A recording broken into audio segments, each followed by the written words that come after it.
calls for direct action from protesters outside Downing Street. 212 1234.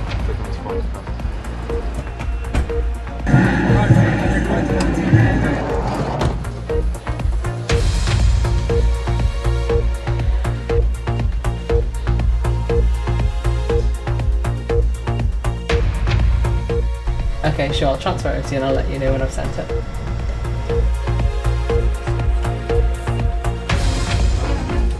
Yes, been back for a couple of years. Thanks, Beth. Bye.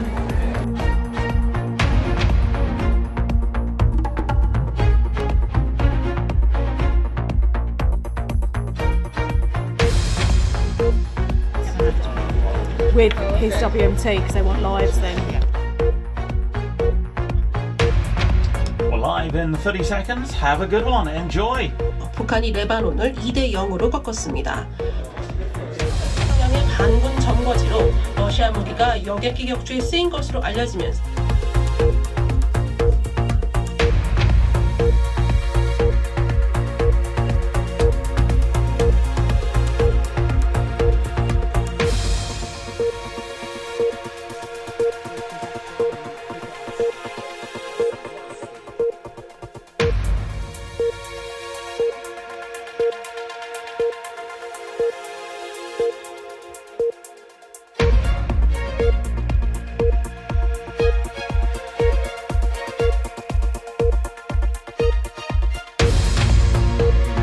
there and there's two athletes on there. Okay, and go please.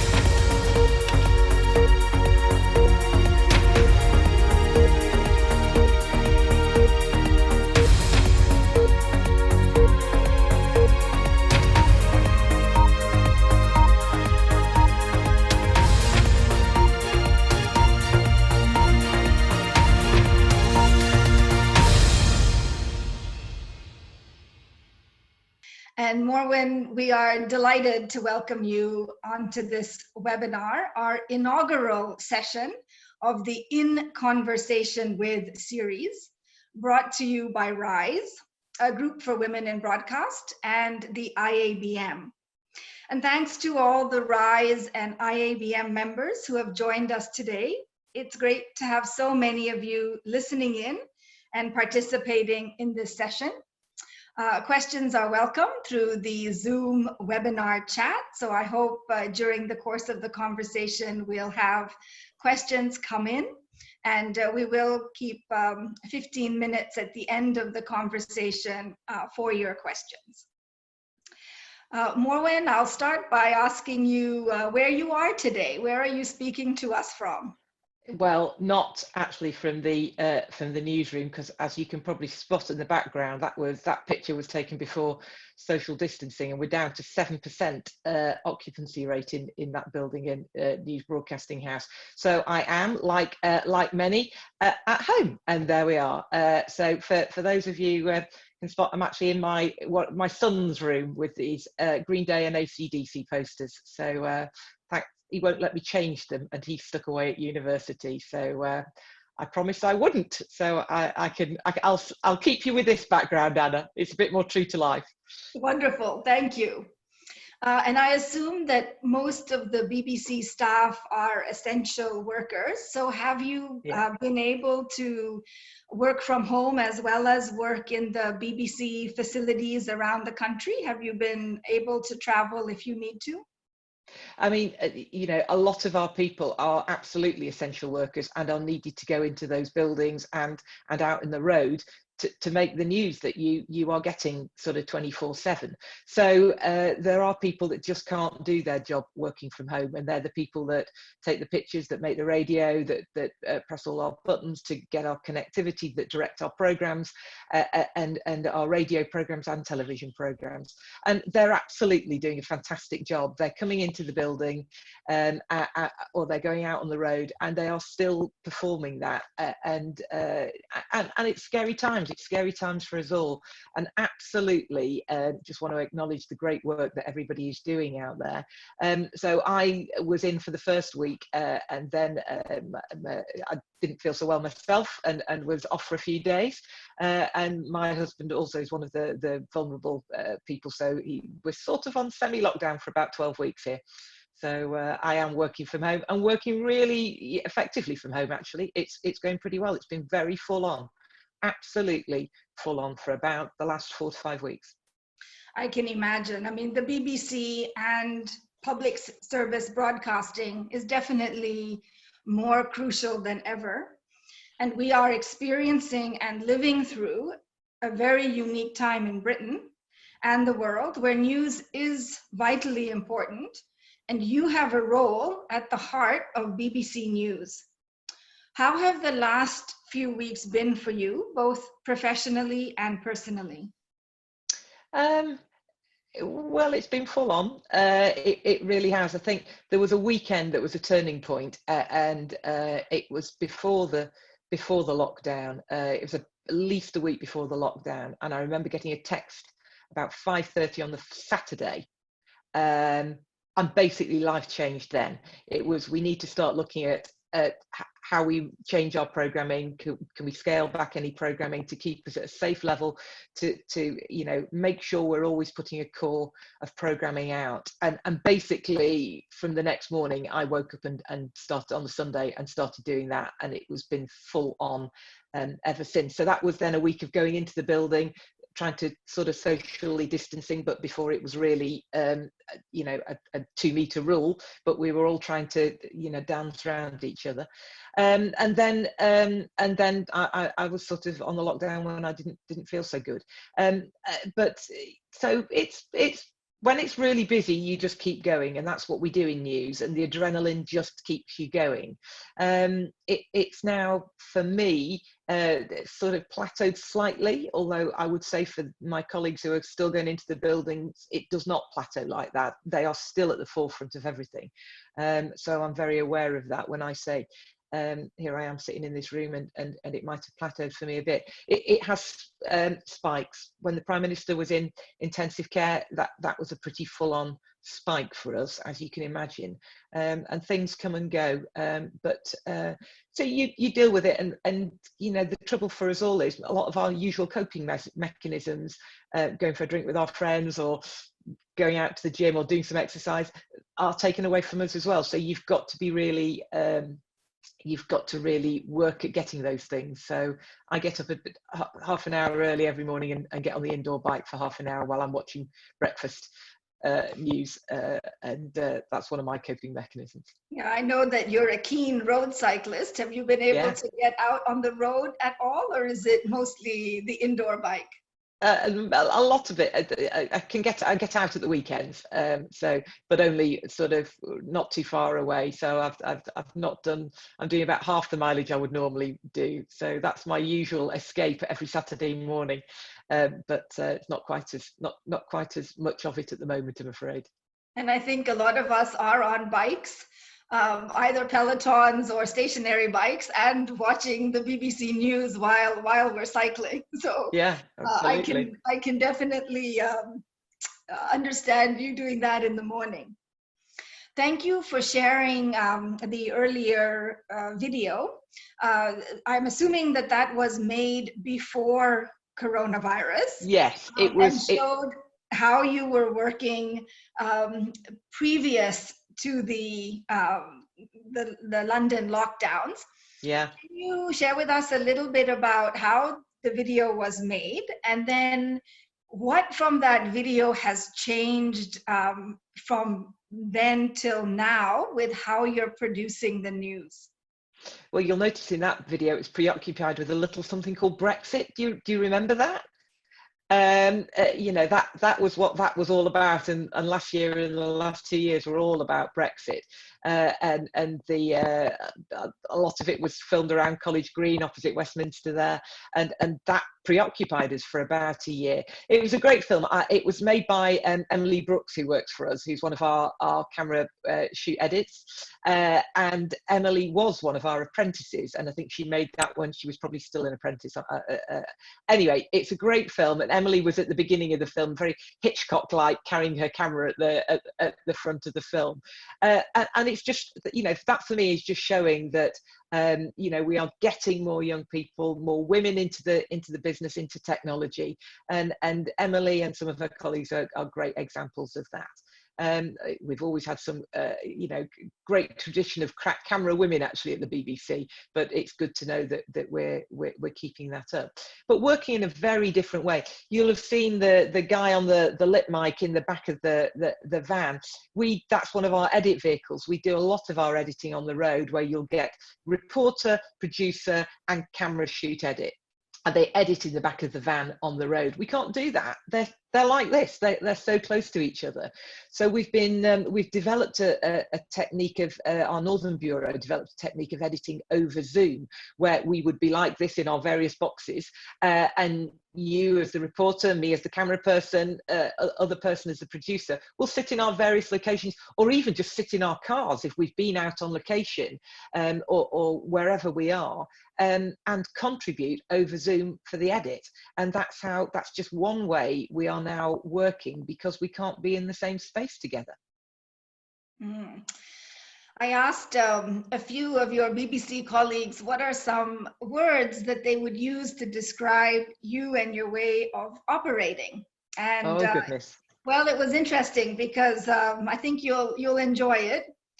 Creativity, flexibility, adaptability, and innovation. So I think traits that are very much required in dealing with covering news during a global pandemic. Your teams are really all about partnership and collaboration, even in normal news covering. How has those traits and the partnership and collaboration really have had to come to the fore? Can you talk us through a little bit about what you've done in terms of the adaptiveness in order to survive covering news during a global pandemic? Yeah, I think one of the things I've always felt from coming in, I mean, some people know I'm from a journalistic background, so well, I still count myself as a journalist, so 30 odd years as a journalist, but before I moved into a technology role, then I was pure in journalism. And the one thing I wanted to bring into this role was to marry the journalism and the technology together as a team, rather than two people that came together and went away again. That is what I wanted to create. And I think we were definitely getting there, and done a lot of work to put us at the heart of the journalism that we gather. Because I think we make our best stories when we all work together. It's the design model of thinking, where you don't put 5 journalists together. You put a journalist and a data analyst and a camera person and an audiences person and maybe a marketing person together, and you get a very different look then, rather than a bubble of pure journalism. And you get something that's probably a bit more audience focused as well, and that's what we need to keep in our minds. So this has forced us, in a good way, in my view, to be at the forefront of the journalism, because actually, if we can't put the programs out as an operational team, if we can't gather the news, you haven't got any news. So, you know, it's a lot of scripts and no visuals or audio. So it's been important that we do work together as a team. And I think everybody's recognised that, right up at the highest levels. Got a lovely call from the DG the other day, just saying thank you to all your teams for the great work you are all doing. And that was fantastic. You know, and it was good to see, and that's been acknowledged at all levels, that the operations team are not just the afterthought or the people that just put the program on air. You know, they are essential to the program. So, you know, that's really important. And definitely the risk assessment and the health concerns are very different working within this news environment. And you were telling us a little bit about what you were doing to address that from a team's perspective, and how you were partnering and collaborating to really do things quite differently now than you had before the global pandemic began. So if you want to pick up there, that'd be great. And it's just sort of things on the road. I was explaining about the editing, but things like you'll have seen them in all the shots, a long boom mic standing 2 meters away, and things like that. Not doing interviews in small rooms because we might just have to do it on a doorstep. So you'll see if we're interviewing a family, particularly in this nice weather, you can just get them to stand in the garden or on a doorstep, and that would have all been a lot trickier had it been bad weather. And just those sorts of things. Yes, we did an initial risk assessment, and we sort of dynamically assessed that.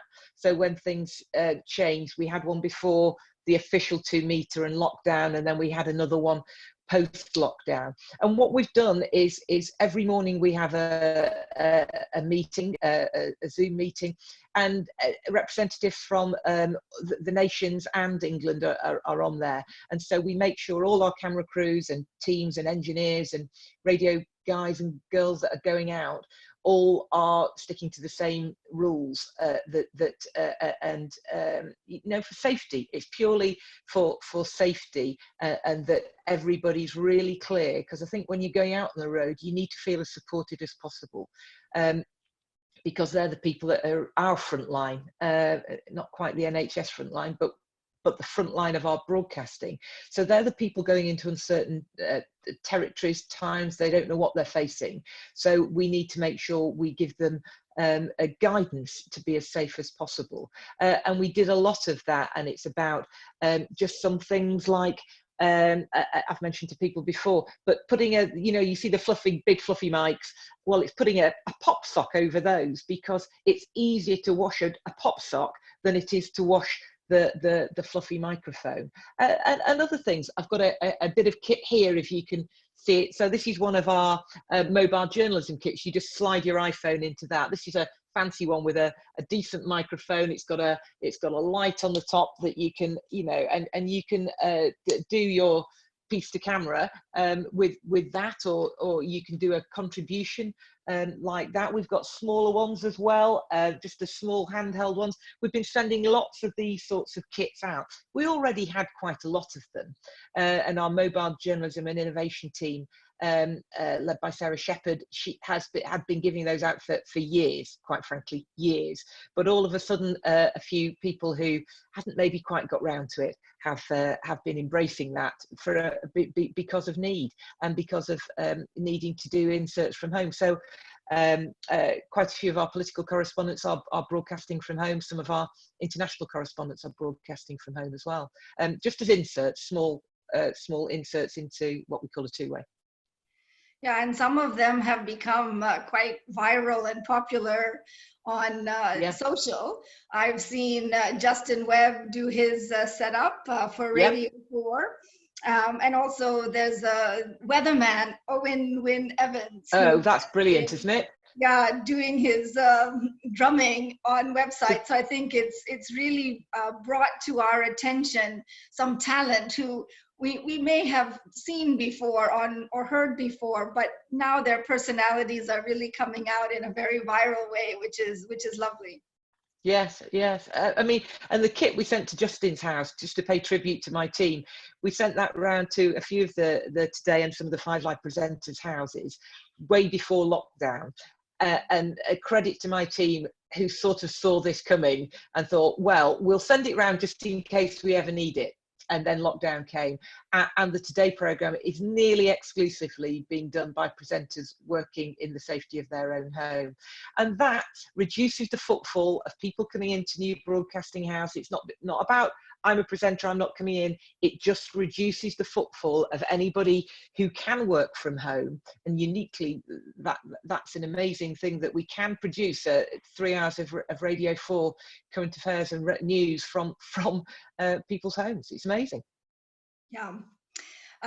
You've been in this role just about a year now. I think you started it in January 2019, so just over a year. And one of the first things that you did was to really join up the video and the audio side of news gathering and news creation. And you also were very a strong proponent of cross-platform journalism. And now when I think about how I consume BBC News, I've been watching a lot of television over the last 4 weeks in lockdown. But before that, I was on BBC News, Instagram, Facebook, LinkedIn, Twitter, and I'm sure many of your news consumers will be very similar to me. We get the news in many different ways. Has the coronavirus crisis accelerated this? What trends are you seeing now in terms of how both the UK audiences and global audiences are turning to you for news? I mean, I think back to the cross-platform and how we put things together just gives you a greater flexibility, and not everybody can do everything. If you're a TV director, you're probably not going to then go and put the Today programme out the next day. It doesn't quite work like that. We certainly need to maintain some of our specialism. But if you're a sound expert, you can do television sound and you can do audio. And so there are crossovers. So I was very keen to work out where the synergies were, where we can work like that, where we can work like that, and where we just work like that. But it was about bringing the management of those teams together as well. And I think COVID has really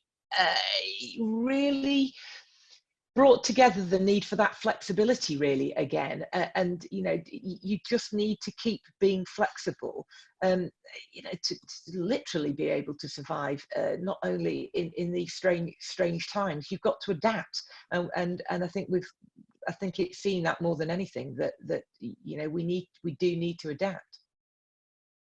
Yeah, no, absolutely.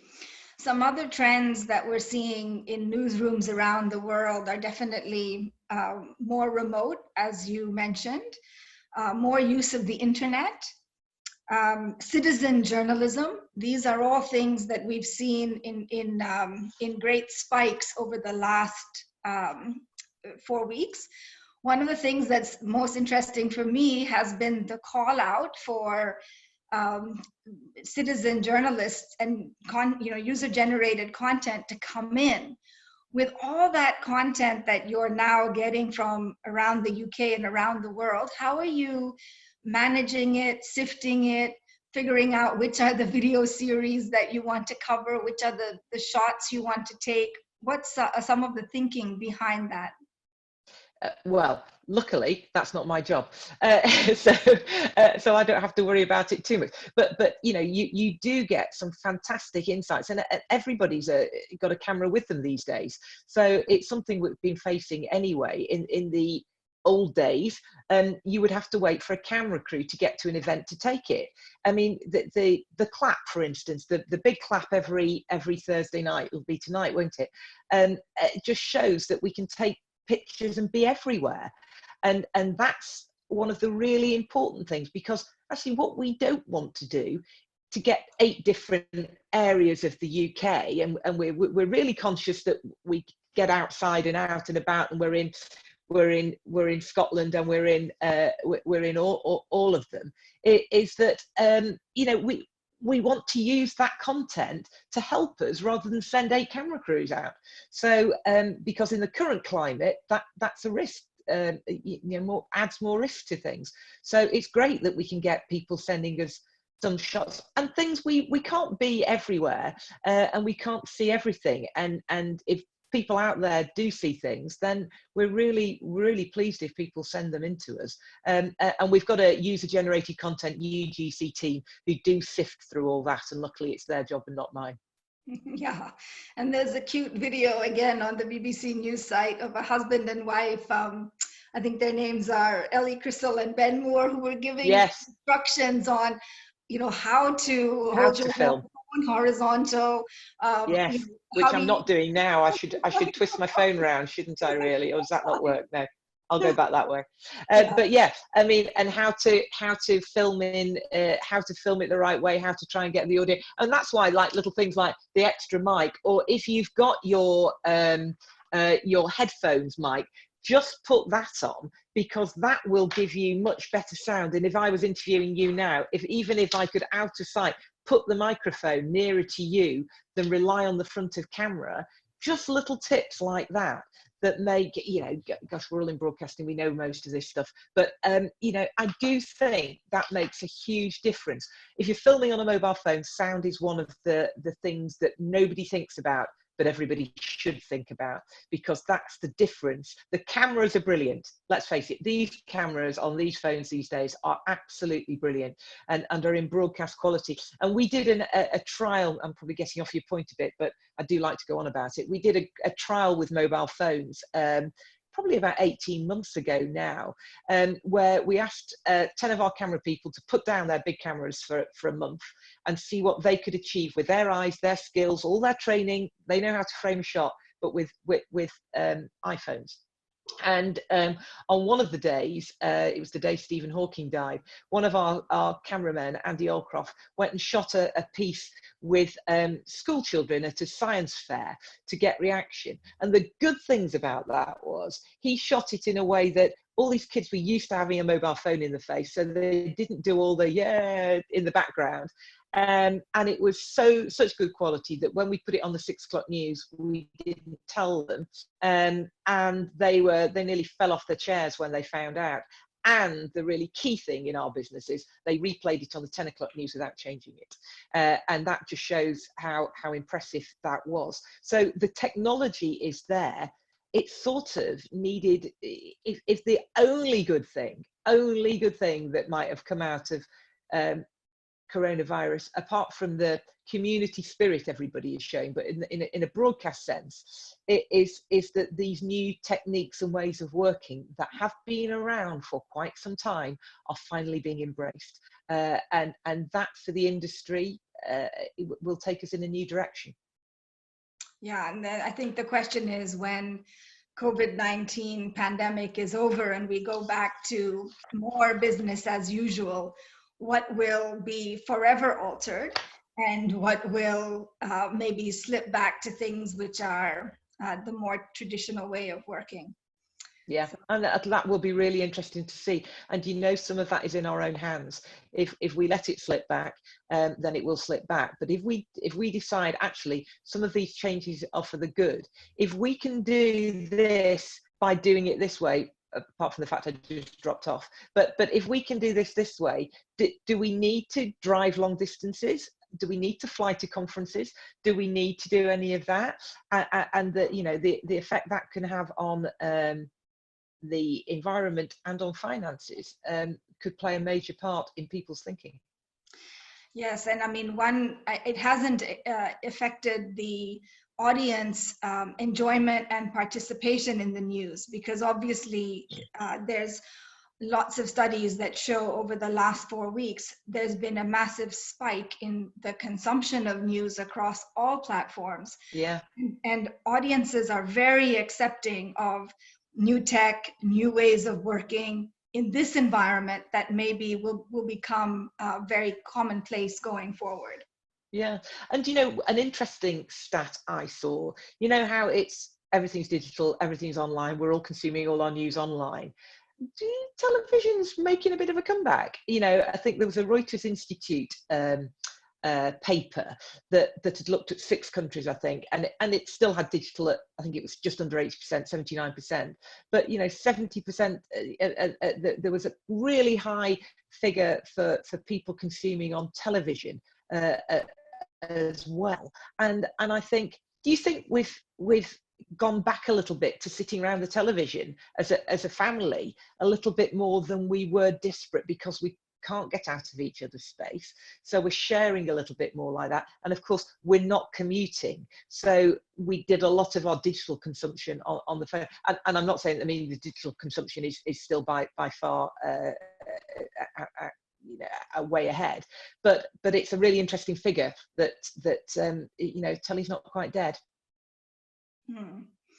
Another word that's often used about you is inspiring and inspirational. And there is a young generation now who's coming up, a very difficult time for many young people, but also an area, a time when news becomes even more important than ever. So I was very happy to see that BBC had an iReporter interactive game. And it's got a teacher's guide and online activities and lesson plans and, you know, lots of hashtags, hashtag news literacy, hashtag media literacy. So I think the response to that in the UK has been very strong, and it sounds like a really good initiative. Yeah, our young reporter initiative that we do really gets to the heart of getting people when they're young, really, and hoping to help them dispel some of the fake news myths that are abundant, and they've got a real keen interest in news, and so it's getting them to see the behind the scenes and help us make it, but also, you know, to hear their stories, what makes them tick, what do they want to know about, and that's a really interesting two-way thing. And the young reporter initiative that we do is phenomenally well received in schools and by young people, at schools and colleges. And so yeah, I think that's a very inspirational thing that we are doing. Yeah, and if any of you have kids between 11 to 18 years old, you can also participate in the Young Reporter, and the hashtag that's being used is Lockdown Life. So look forward to seeing some of the Rise and IABM community putting forward some of their young kids to be BBC Young Reporters. You spoke to the Young Reporter Festival, I think it was last year, and shared with that group that you had started journalism at the age of 9 when you had your own magazine. Can you share a little bit with us around? Yes, how precocious. It was at Brayton School in Cheshire, and it was I wrote everything and I published everything. We had like a little printer machine. You literally had to wind up by hand, and typeset it all and delivered it round to all the classrooms, and we sold it for 2p. And I can't remember what the profits went to, but it wasn't to me. And so I did everything on it, and occasionally let one of my friends guest write for it. So I mean, I've always wanted to write. I've always wanted to share stories, and that's what we do. And it's about, and however much we get involved in the technicals, and it's sometimes, I go sometimes to some meetings and nobody ever talks about the stories or the audiences, and that's getting less now. But say 2 years, when I first got into the technical role was about 4 years ago. And so I'd go to whole meetings. Well, one, I didn't understand the title of the meeting. Two, you know, nobody talked about audiences. And two, certainly never talked about stories. And I just, my little mantra would be, if I didn't understand something, I'd have to say, look, you've got to accept I'm a journalist. Can you explain it so I understand? And two, what's in it for the audiences? How is this going to make me tell a story better? You know, you may have the whizziest bit of kit going, but if it isn't going to help me tell a story better, if it's just whizziness for the sake of whizziness, what's in it for us? Why do we need that? And that's where sort of I took that bridge on between technology and the journalism. I see my role as the interpreter in between those two things. Tell me, you know, I'll explain to the journalist why this bit of kit is important and you need to have that, but also I'll explain to the technical guys why the journalists need something in particular to make their stories better. And you know, I think that's one of the things I've tried to do in this role. And in your career, you've been a journalist, a producer, and now an operational leader. What have been some of the biggest challenges that you've had in your career? Oh, I mean, there've been specific challenges on a specific story where we've been trying to achieve something. I'll never forget, it was quite a few years ago now, it must be 20 years ago, and it was the Queen Mother had just died, and her body was in Windsor and it needed to come back to London, and we got a pool together with Sky and ITN. Rather than having 5 cameras each, we'd have 15 cameras and we'd try and get the route. And our producer, the body was about to be moved back to London. It wasn't a ceremonial event, but it was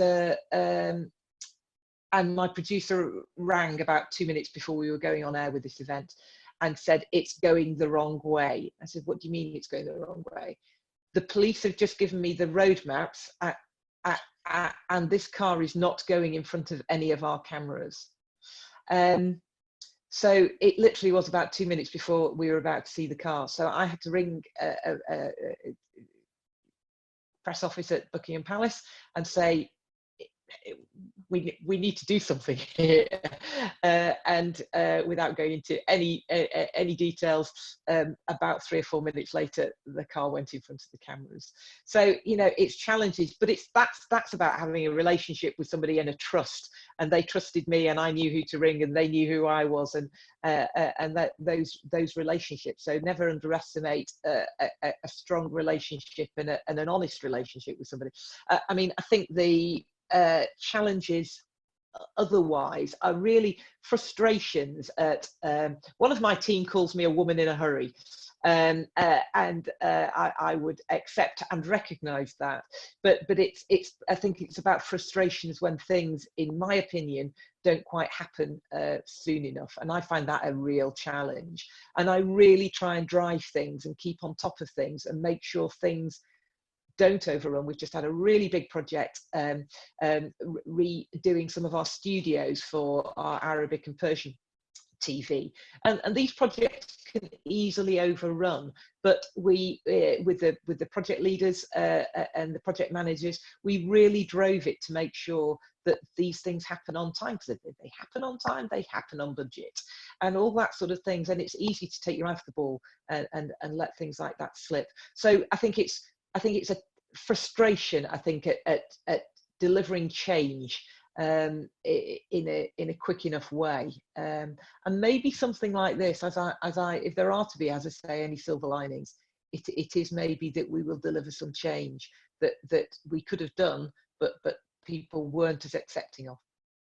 And I think when we look back on this period in retrospect, it will probably be one of the biggest challenges, but also maybe a career highlight, just because of the very fast innovation that you've had to do with you and your team. Yes, yeah. So we have about 15 minutes left, so I'll take a few of the questions that have come in online, and then I'll wrap up with a few more of my own. This question comes from Nikki Werner. Hey, Nikki. Last year, Nikki was my RISE mentee, my first RISE mentee. So nice to see you, Nikki. Hi, Nikki. Thank you for asking the question. So Nikki is referring to the fellowship that you did last year at the Harvard Kennedy School and now at the Poynter Institute.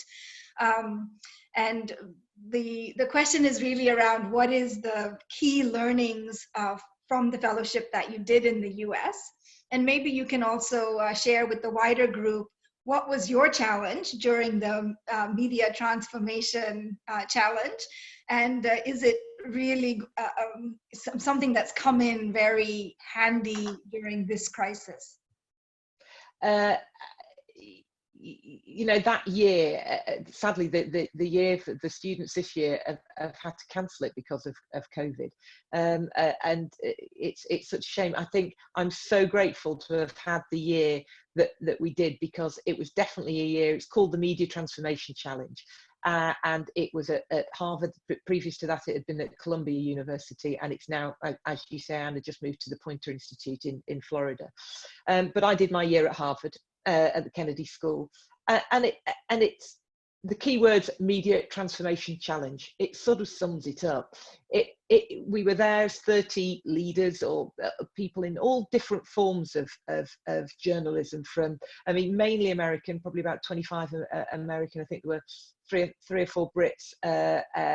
We had one German person, but living in the States, and our colleague from Argentina. And we all had our own challenges, and we all had to come with a challenge to that. And mine was about how I actually got the job while I was there for my first week. So I went with a different challenge and came back and just had to change it during the first week, because it needed to be about my job and about how we transformed our output operations into and how I could bring UK operations into a single cohesive team.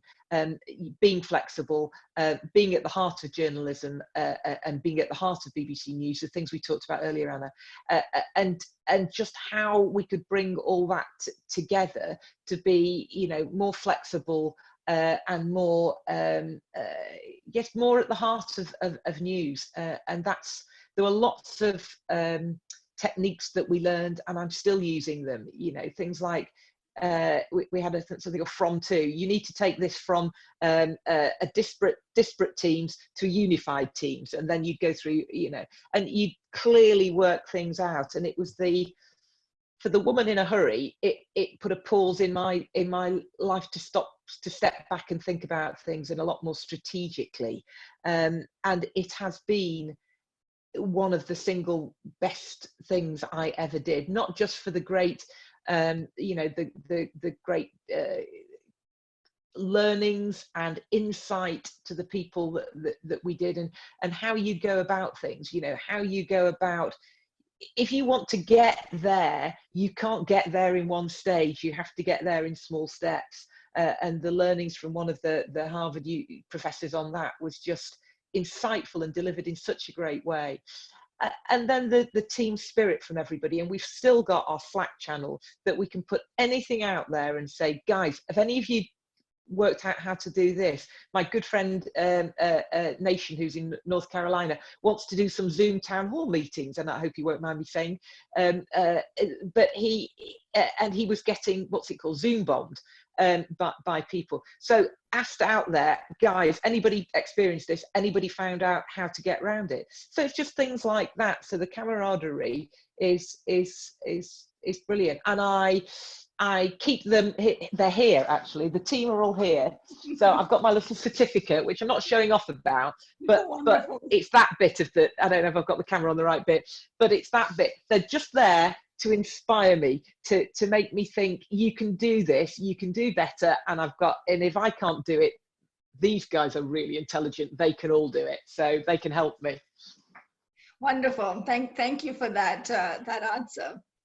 The next question comes from Tanya Rai, who is also a RISE mentee, and now Yeah. a board member as well. Morwen, do you think this new way of working will continue in order to be more environmentally friendly and more sustainable as a news broadcaster? Well, I really hope that we learn quite a lot of the lessons from that, because in a day, if we were news gathering six months ago, a year ago, or whenever it was, if we wanted a clip for television, we would probably drive, and we were in central London and it was in Bedford. We would drive all that way, we would clip it, we'd do the setup shot, we'd send it back, or we'd drive back. And with the best ULEZ, compliant vehicle in the world, that generates something, doesn't it? So, flying to do stories. I mean, I think what we need to do is work out when it doesn't make a difference. We need to keep our high-end camera skills and our news gathering and our sending our biggest, bestest vehicles out for the stories that really need it. So if we are doing a big event, we will still need a satellite truck for that, I expect, because that is the simplest, most effective, most robust way of doing that. If we want the most glorious television news package done, or if we want to be fleet of foot and flexible, like our cameraman Adam Walker was in the with Fergus Walsh in the University College Hospital COVID wards last week, you need a person doing that who is at the top of their game. But the person at the top of their game does not need to be driving 70 miles to do a quick clip and send it back maybe. So we need to make sure we keep the right people for the right jobs. And maybe some of these interviews like me and you speaking now, if we can get a minister to stay in their home and not drive to our studio, and they've got a good enough connection, I think we've all proved that it's, apart from me falling off earlier, that it's pretty robust. And that is now acceptable. So I do think some things will stick, you know, and I think it's clearly something the whole industry will be looking at. And you know what? We'd be slightly mad if we weren't looking at that, because we need to learn some lessons from this. Yeah, and we know that amongst young people in the industry and growing in every age group in the industry, there is a heightened focus on sustainability. So I think it's something that all of our companies and the industry as a whole is looking at very carefully. Yeah. The next question comes from Tegan Lloyd Williams. And there's a couple of questions that have this theme, so I'll combine them. We're always looking to encourage women in the media and broadcast industry. What would you recommend to women right now as they seek to advance their careers? Specifically in technology, or I mean, anyone, but let's focus on technology. You know, I still think there are fewer women in technology. I think we all know that. But that clearly doesn't need to be the case. I think there is still a lot of that imposter syndrome going around, and we just need to stop that. And you know, carrying a lot of the Rise team have heard me say it before, because I've said it at a Rise event, but the old Winnie the Pooh Tigger quote, you know, you're brighter than you are, you're stronger than you think, you know, all that sort of thing. It just let's remember that, and just remember that you know stuff, and don't be afraid to say it, and you know, and back that up. So to try to get into that, I mean, I don't think you know, I think some of the different ways of thinking, it was really evident. I'm going off message a little bit here now, but I don't know whether somebody mischievously put up, but all the countries with the lowest COVID rates were led by women. Yeah, so if that, I can't believe that wasn't the case, although I didn't actually check the facts, so I don't want to pass on something I haven't verified myself. But you know, Angela Merkel coming out was a great bit of advice that would put the leader of the free world to shame, probably. But it was you know, I think women have so much great, we come from a different, sort of slightly different thinking. I'm not explaining this very well. We think slightly differently, and we need our voices to be heard. It can't just be one way of thinking. And, you know, women out there, do not give up. You know, some people have done some great pioneers in our industry, and in all cases. And it's important to have role models, and one day, you know, a friend of mine, her daughter doesn't think that we've got much work left to do in this area, and that worries me if the sort of 20s, the 19-20-year-olds think that the job is done for women, because I don't think it is, and I think we need to keep pushing at it. It's a lot better. But we just need to keep our eyes open, shall we say. Thank you. And the last question from the group comes from Carrie Wooten. And it's Morwen, how do you stay resilient during this really, these really crazy stints of your work? Coronavirus, elections, times when it's just so hectically busy. What do you do for yourself? That's a tricky one. Do you know, during this one, I have been really lucky. My eldest son is home from university and hasn't been able to cook for the last year. So every work night, he's cooking supper. Oh, what a joy. So that is, I'd like to think I trained him well, obviously. But he has been doing that. And occasionally, Anna, occasionally he will bring a gin and tonic at about 7 o'clock as well. So that always helps, but we can't get into that routine, can we? It's difficult. I mean, people like me just thrive on adrenaline.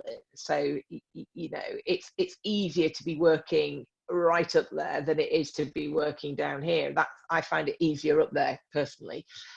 But coping strategies like we've talked about before, just getting out and getting some fresh air. I'm lucky to live opposite a field, so at 7 o'clock each night I can go for a walk. But in normal times, that Saturday morning bike ride where I just have a great chat with my mate, and we just put the world to rights, and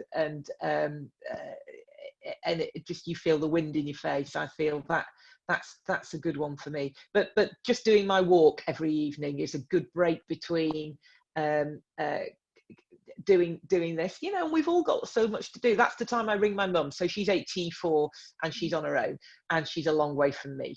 So that's the time I catch up with my mum, and try and keep an eye on, like we all are doing, trying to, you know, this story is not one like a normal story we work on. We talk about elections, and you ask about elections, Carrie, but I at the end of an election, you go home and your life's normal. You get home on the train, you go on the tube, and you can go to the cinema at the weekends, and we can't do any of that. You know, balanced with all this is, when am I getting my next food delivery? You know, I can't eat, you know. I have just eaten the last biscuit in the cupboard and had to hide the wrappers so they don't know I've eaten the last biscuit. This is not normal behaviour. And so I just think we need to just accept that these COVID times are completely different, because we're all living the story, as it were. And it's not a great story, is it? Yeah. Well, thank you so much for your time today, Morwen. It's quite all right. I'm really sorry about the technical things, which whatever went on. No worries. You recovered very quickly, like a tech grandmaster. And I know that you and your team are some of the busiest people in Britain right now. So we really appreciate your time. You're sharing with us a little bit about the current news environment, but also a little bit about your career. And last year, you were our inaugural 2019 Woman of the Year at the Rise Awards. So thank you for inspiring so many of us in this industry. And thank you for being a Rise member and mentor. And we very much look forward to seeing you in the future, and where your career will take you from here. So all the best. Thank you. And I'm delighted to be working with Rise, and you know, the you know, really grateful for the recognition for the Woman of the Year, and so totally humbled by that. But keep going, all of you out there. We're all doing, you know, some, however innovative, we've got to be innovative to beat this one in our business. And so I'm sure you're all doing great things. So keep on doing it, and we will come out stronger the other side. Thank you, Morwen. Thank you to the Rise community, and thank you to the IABM community. And we've got more of these In Conversation With series coming up over the next few weeks. So keep an eye out for them, and look forward to seeing you online again soon. Thanks, Morwen. Bye. Thank you. Bye-bye. Bye-bye.